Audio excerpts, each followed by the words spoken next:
রাজবাড়ী পৌরসভার বারবার চেয়ারম্যান রাজবাড়ী max max সত্যের সন্ধানে রাজবাড়ী ম্যাক্স রাজবাড়ী পৌরসভার বারবার চেয়ারম্যান সাবেক সংসদ সদস্য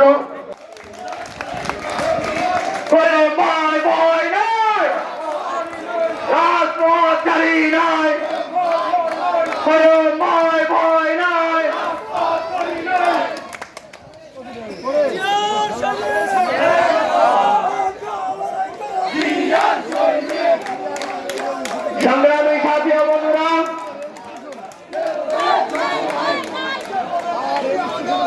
আমাদের মাঝে আরো উপস্থিত থাকবেন বাংলাদেশ জাতীয়তাবাদী দল শ্রমিক দলের সম্মানিত সভাপতি। সংগ্রামী সাথী ও বন্ধুরা, আপনারা নিজ নিজ আসন গ্রহণ করুন। আপনারা এলোমেলো ঘোরাফেরা না করে নিজ নিজ আসন গ্রহণ করুন। সংগ্রামী সাথীরা, আমাদের নেতৃবৃন্দ অনুমতি ছাড়া নেতৃবৃন্দ যাদেরকে মঞ্চে অ্যালাউ করবেন, নেতৃবৃন্দ যাদেরকে মঞ্চে থাকবে, তার বাইরে আপাতত কেউ। সাথী বন্ধুরা, আমি সন্ত্রাসীকে বলতে চাই, আপনাদের নেত্রী শেখ হাসিনা পালিয়েছে। আপনারা অনেকে এই শহর থেকে পালিয়েছেন। আমরা দেখতে পাচ্ছি কিছু ধরে আপনারা এই শহরের মধ্যে আবার ইঁদুরের মতো ঘোরাঘুরি করছেন। ইঁদুর যেমন ফুট ফুট করে এইগুলিতে যায়, আমরা আপনারা দেখতে পাচ্ছি এইগুলিতে ফুট ফুট করছেন। আপনারা স্পষ্ট ভাষায় বলতে চাই, ইঁদুরের মতো ফুট ফুট করে ঘোরাফেরা করবেন না। এই শহরের মানুষের ধৈর্যের মান থাকবেন না। আমরা যে দীর্ঘবেলা কল সেট করে রেখেছি, আপনারাও কিন্তু যে কোনো সময় আটকিয়ে দেবো।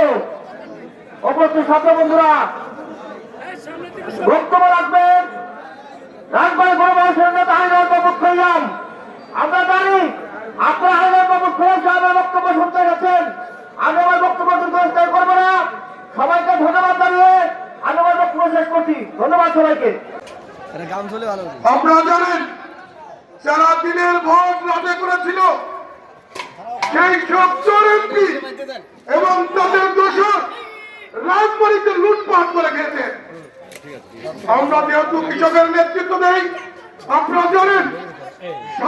আচ্ছা, দেখি এখানে কি লেখা আছে। 17টি বছর খুনি হাসিনার কারণে স্বাধীনভাবে মনের কথা বলতে পারি নাই। 9 নং ওয়ার্ড শ্রমিক সভাপতি আব্দুল মমিন। বাহ,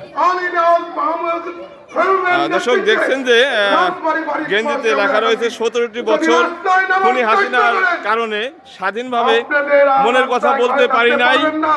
9 নং ওয়ার্ডের শ্রমিক সভাপতি আব্দুল মমিন খান, তার যে গ্রাম বাংলার সেই ঐতিহ্য তিনি কিন্তু একেবারে বাস্তব চিত্রে ফুটিয়ে উঠেছেন। আপনারা দেখছেন যে এক হাতে কাশি, মাথায় মাথল এবং আর এক হাতে রয়েছে হুক্কা। অসাধারণ একটি চিত্র। সকলে শেয়ার করে দেবেন। ভালো লাগলে লাইক করুন, শেয়ার করে পাশে থাকবেন। ধন্যবাদ।